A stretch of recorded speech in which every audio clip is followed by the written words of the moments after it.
Hello, this is Mike, NoStressMike.com.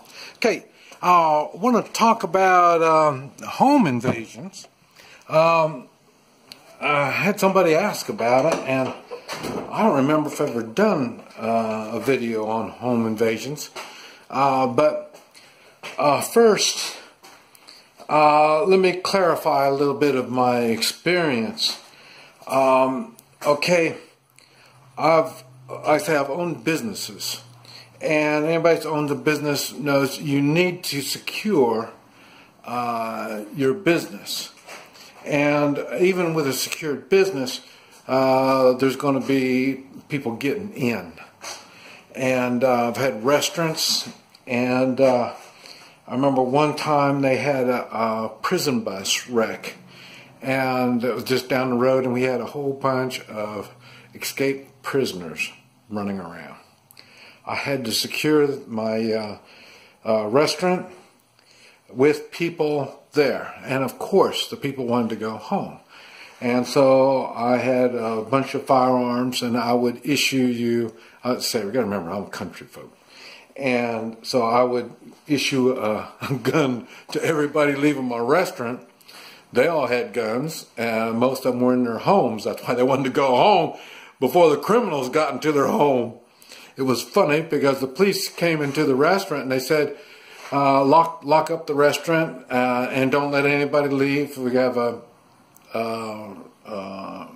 prison, a bus wreck with prisoners in. And of course, everybody wanted to leave.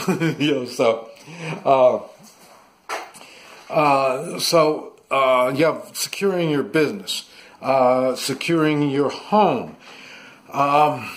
Before I get to the home, when I was training SWAT teams, 14 years, I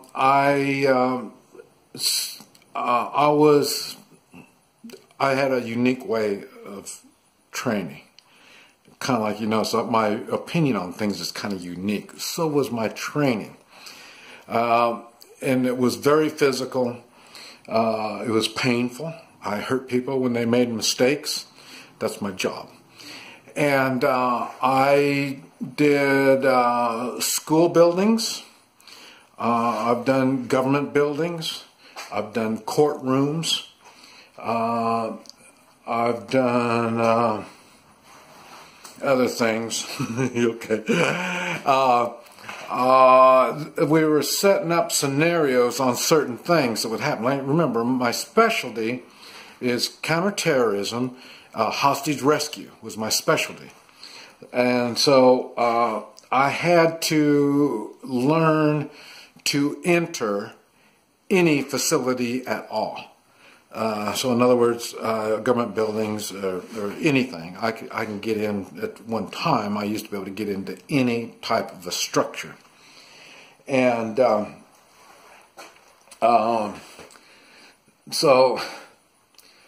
So I've got a lot of experience on both ends on that, going in and holding, because when you, on hostages, I would have to get the hostages together and put them in a secured area until SWAT would arrive. I was the first one in. And I also did, privately, I did houses, home invasions on houses. That's people that would hire me to teach them how to protect their home.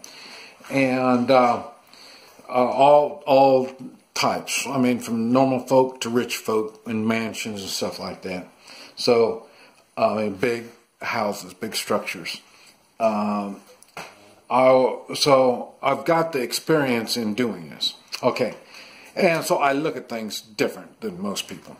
Okay, now one thing I've mentioned, the two firearms you have to have, and that is the Smith & Wesson hammerless airweight 38, or some kind of hammerless 38, and an AK-47. Now, both of those come in handy for home invasions. I mean, when you're in your home and somebody's making entrance. It's not real handy to have your AK leaned up against the side of your bed. That's where the hammerless 38 is. And I mentioned in the Marines, we got a saying, you use a handgun to get you to your rifle. I pretty much still use that same type of mentality. So in other words, you would use your 38 to get you to your AK-47.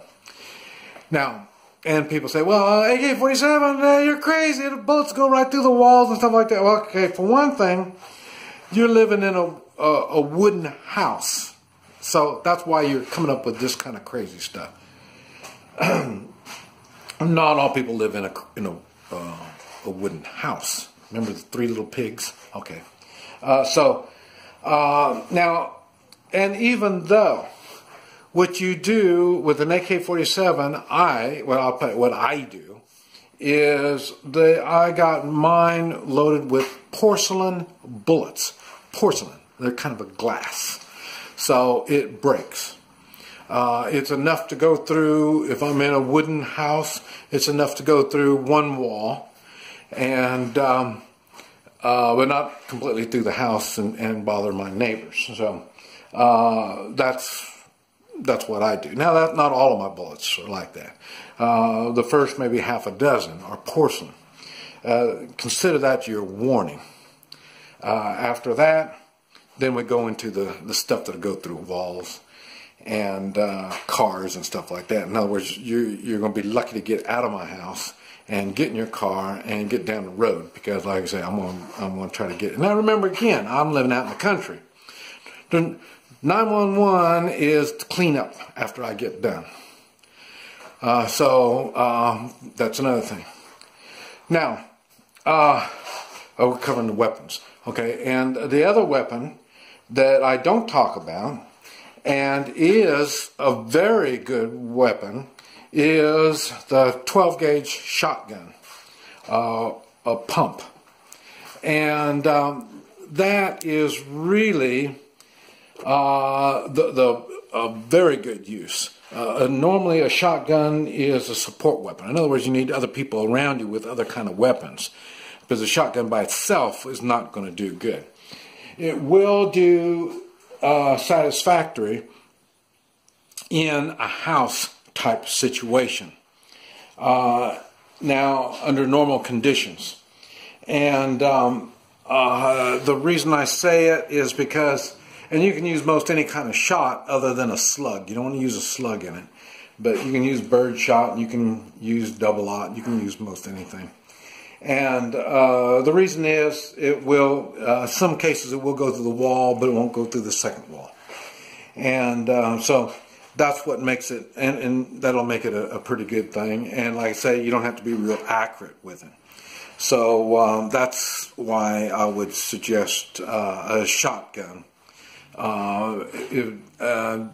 It kicks, and but all these firearms, you really need to get out and get a little bit of practice with it so you know what you're doing. Okay, now the thing is, people watch TV and movies, and so what they think is, well, I'm gonna grab my gun and I'm gonna go shoot some bitch getting in my house. Well, that sounds pretty good if you know it's one burglar that doesn't want to fight. Burglars are normally unarmed. So they're just coming in, stealing what they're going to steal and try to get out. And they don't want any conflict. So you did good with that. But at the same time, I mentioned I got in the convenience store shooting with a street gang. The street gang came to my house. And I'm not going to go into detail and explain to you what all happened. But it was nothing like the movies. And there was like 12 to 15 of them. And but I'll tell you this much: I wasn't home, so it's not. Don't get your imagination going real big, because it didn't get bloody. Because, like I say, I wasn't home. They picked the right time to come, and but like I say, this is the stuff that I practice to counter. So it wouldn't have done them any good. You know, they were really lucky I wasn't home, and the city. this was up in Topeka, Kansas. They were really happy that I wasn't home. I trained their SWAT team. They knew that it's going to take more than a street gang to come into my house. So, but anyway, in general, I'm going to talk about in general, the best thing for you to do is you need to have, what's that thing, the nightstand with your 38 in there, a revolver, and that's because your wife, the kids, I'm not talking about little kids, your kids should know how to shoot the revolvers and stuff by the time they're, I'd say 10 or 12 years old. My kids had to change phones. Battery went out on that one. So, but anyway, I think we lost out on the children learning how to use the firearms. If they know how to use the firearms, they will not play with it when it's sitting in the drawer. So that's another reason why you teach your kids, because you have to have access to your firearm. So you need to teach everybody in the household how the firearms work, so at least there won't be no curiosity and they're going to mess with it. Okay, and if you can't get to your firearm, it's not going to do you any good. So you put in a safe, it's not going to work. If you lock it up, it's not going to work. If it's at night, when you hear a noise, you'll be surprised. It's tough for you to move around because you're going to make noises too. And oh, that's the water pump kicking on. And I wonder what the water pump is going on. Oh, okay. And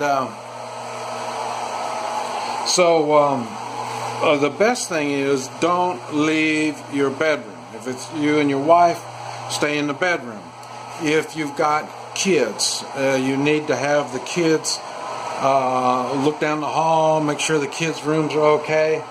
I would rather not get the kids involved. I mean, I would rather not wake them up, and that's all you need, some kids screaming running around if you got little kids.